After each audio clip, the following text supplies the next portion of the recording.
జయ శ్రీమన్నారాయణ. నేను మీ ఐకాన్ ఆస్ట్రేలియర్ గట్టుపల్లి సురేష్ బాబు. మనకి 2026 సంవత్సరం జూన్ మాసంలో గ్రహాల యొక్క స్థితిగతులు ఒకసారి మనం పరిశీలించినట్టయితే గనక మేషరాశిలో కుజుడు, అలానే మిథున రాశిలో మనకి బుధుడు, అలానే ఇప్పుడు మనకి రవి భగవానుడు వృషభ రాశిలో 14 వరకు 14వ తారీఖు నుంచి మిథున రాశిలో బుధునితో పాటు సంచరిస్తూ ఉంటారు. అలానే గురువు శుక్రుల యొక్క కలయికతో కర్కాటక రాశిలో ఈ మాసం మొత్తం కూడా కొనసాగుతూ ఉంటారు. ఇది జూన్ మాసంలో. అలానే సింహరాశిలో వచ్చేటప్పటికి మనకి కేతు ఉన్నారు. ఇక్కడ మనం చూసినట్లయితే కనుక కుంభరాశిలో రాహు ఉన్నారు. అలానే మనకి మీనరాశిలో శని భగవానుడు సంచరిస్తూ ఉన్నారు. గ్రహాల యొక్క స్థితిగతులు ఈ మార్గంగా ఉన్నాయి. ఈ యొక్క స్థితిగతులు మనం పరిశీలన చేసిన తర్వాత మరి ద్వాదశ రాశుల వారికి ఈ జూన్ మాసంలో ఎలా ఉండబోతుంది, ఏ రాశుల వారికి ఎలా ఉంటుంది, అలానే మేషరాశి నుంచి మీనరాశి వారికి నడిచేటువంటి గ్రహ సంచార ప్రకారంగాను, అలానే వారి యొక్క దశ అంతర్దశల యొక్క ప్రకారంగాను, గోచారంలో వారి యొక్క చంద్రుడి వద్ద ఏ గ్రహం ఉన్నది, చంద్రుడితో పాటు అనుకూలంగా ఏ గ్రహం ఉన్నది, ఈ ఒక్కసారి పరిశీలన చేసుకోవాలి. మరొక చిన్న విషయం ఏంటంటే, ఏ విషయం కూడా మనం పరిమాణం ఎలా ఉంటుందంటే కనుక గ్రహాల యొక్క స్థితిగతులు పరిమాణం ప్రకారంగా మాత్రమే మన యొక్క జాతకం అనేది విశ్లేషించబడుతుంది. కానీ ఇది వ్యక్తిగత జాతక ప్రకారంగా అయితే కాదు. మనము ఓవరాల్గా అంటే ప్రమాణ పూర్తిగా కూడా ఇది ప్రమాణాలు ఎట్లా అంటే గ్రహాల యొక్క స్థితిగతుల ప్రమాణాలు ఎట్లా ఉంటాయి అంటే కనుక ఆ రాశిని మొత్తము కూడా సూచిస్తూ ఉంటాయి. దానిలో మీది ఉండొచ్చు, ఉండకపోవచ్చు. కానీ వ్యక్తిగత జాతకం తెలుసుకోవాలి. వారి యొక్క దారిద్ర్యం కానివ్వండి, వ్యతిరేకత కానివ్వండి, సంపూర్ణం కానివ్వండి, లేదా ఇంకేదైనా పనులు ముందుకు వెళ్ళలేకపోతున్నా, లేదు ఈ యొక్క జాతకము పరిశీలనలో మీకు ఇందులో ఏదైనా పాయింట్లు ఉన్నట్టయితే గనక ఒకసారి మీ పర్సనల్ జాతకం కూడా సంప్రదిస్తే దానికి తగ్గటువంటి పరిహారాలు కానీ, దాని తగ్గటువంటి రెమెడీస్ కానీ కూడా ఉంటాయి. అన్ని కూడా జాతకంలో ఉన్నట్టుగానే గురువులు చెప్పినట్టుగానే జరగాలని లేదు. మీ జాతకంలో జరగవచ్చు, జరగకపోవచ్చు. ఇది వ్యక్తిగత జాతకం అయితే సూక్ష్మంగా పరిశీలన చేయడానికి అయితే అనుకూలంగా ఉండేటువంటి అవకాశం అయితే బాగుంటుంది. అయితే మొదటిగా మనం మేషరాశి నుంచి మీనరాశి వరకు కూడా ఈ యొక్క జూన్ మాసంలో పరిహారాలే కావచ్చు, వారి యొక్క జాతకం ఏం చేస్తే బాగుంటుంది, ఏం చేయకపోతే బాగుంటుంది అనేది ఒకసారి పరిశీలన అయితే మనం మొదటిగా చేద్దాం. ద్వాదశ రాశుల్లో ఒకటి తులారాశి వారికి జూన్ మాసం 2026 సంవత్సరం. అయితే కనుక గ్రహాల యొక్క స్థితిగతులు మనం గమనించినట్టయితే కనుక మనం తెలుసుకున్నాం. ఆ తర్వాత ఈ తులారాశి వారికి జూన్ మాసంలో మిశ్రమ ఫలితాలు అయితే రాబోతున్నాయి. అలానే మీకు ఆస్తి తగాదాలు కానీ, కోట్లాట్లు కానీ, కోర్టు విషయాలు కానీ, భార్యాభర్తలు విడిపోయేసి అవేదన మీకు బాధిస్తున్నా ఇవన్నీ కూడా మీకు మంచి శుభదాయకమైనటువంటి వాతావరణం మీకు లభ్యపడుతుంది. అయితే 27వ తారీఖు తర్వాత మాత్రమే మీకు ఏదైనా అవకాశం ఉండొచ్చు.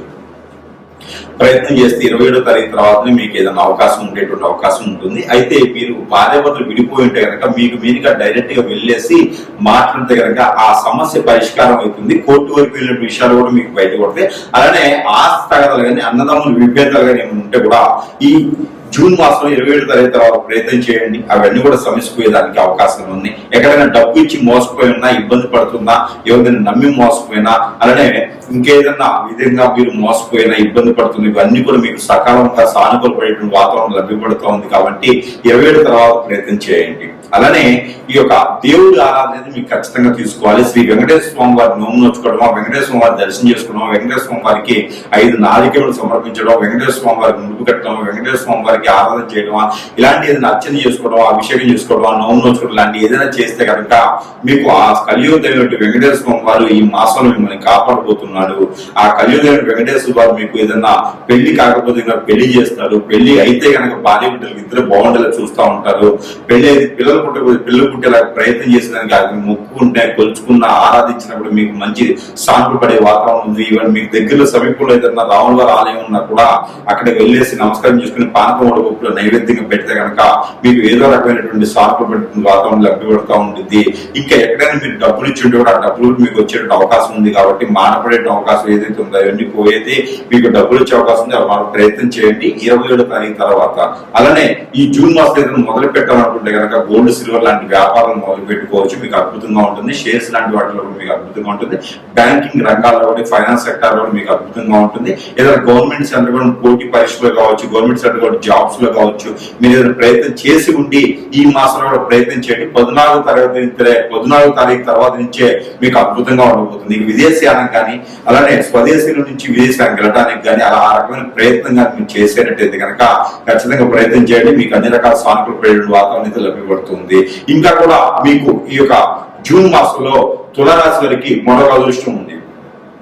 ఏమిటి అదృష్టం అంటే కనుక మీకు ఎప్పుడైనా సరే ఎక్కడైనా సరే ఏదైనా అవకాశం మీకు చివరికి వచ్చి జారిపోయినటువంటిది ఉంది అంటే కనుక అదే అవకాశం మళ్ళీ మీకు చెంతకే వచ్చేటువంటి అవకాశం ఉంటుంది. అది మాత్రం మీరు ఖచ్చితంగా ఈసారి చేజార్చుకోకండి.